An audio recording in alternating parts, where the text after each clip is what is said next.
त्रिपुरा के शांत और खूबसूरत पहाड़ी इलाकों में दो बेहद सुंदर और मासूम बहनें रहती थीं। बचपन में ही उनकी माता का देहांत हो गया था और तभी से उनके पिता, जो कि अचाई यानी पुरोहित थे, अपनी दोनों बेटियों की पूरी जिम्मेदारी निभा रहे थे। अचाई की आमदनी बहुत कम थी। वह छोटे छोटे पूजा पाठ से जो मिलता और झूम खेती से जितना उगता, उसी से घर किसी तरह चलता था। लेकिन दोनों बहनें बहुत समझदार थीं। वह जानती थीं कि पिता कितनी मेहनत करते हैं, इसलिए वे कभी उनसे कोई जरूरत या मांग नहीं करती थीं। साल भर तो किसी तरह काम चल जाता, पर जैसे ही बरसात आती, गरीबी का दुख दोगुना हो जाता। उनका छोटा सा घर लकड़ी और फूस का बना था, जो कई सालों से टूटा हुआ पड़ा था। बारिश का पानी सीधे घर के अंदर घुस आता, यहाँ तक कि मचान तक पानी पहुंच जाता। एक शाम जब दोनों बहनें खेत से थकी हुई लौटी, तो देखा कि पूरा घर पानी से भरा हुआ है। अनाज भीग चुका था, खाना बनाने लायक कुछ नहीं बचा था। छोटी बहन ने रोते हुए कहा, दीदी अब हम आखिर क्या करें? बड़ी बहन ने उसे शांत करने की कोशिश की। रुको, शायद थोड़ा मायदूल बचा हो। लेकिन जैसे ही उसने थैला खोला, वो भी पानी में सड़ चुका। उसकी आंखों में आंसू आ गए। अपनी छोटी बहन का दुख वह देख नहीं सकी और वहीं खड़े खड़े उसने एक प्रतिज्ञा कर दी,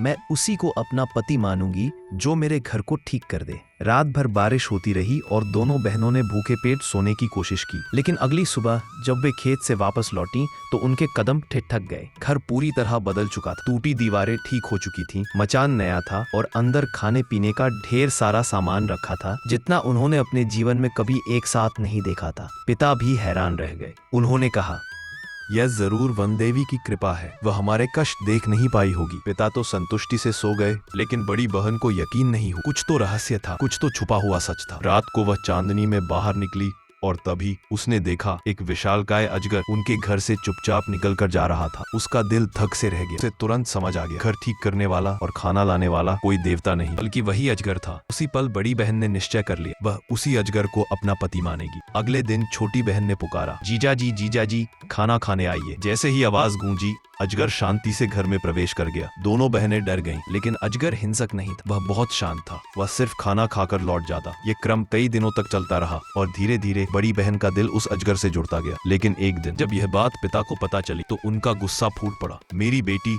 एक अजगर को पति माने, ये कभी नहीं हो सकता। जब बड़ी बहन खेत पर थी, पिता ने छोटी बेटी से कहा, आज भी उसे पुकारो। छोटी बेटी ने सोचा कि पिता मिलना चाहते हैं।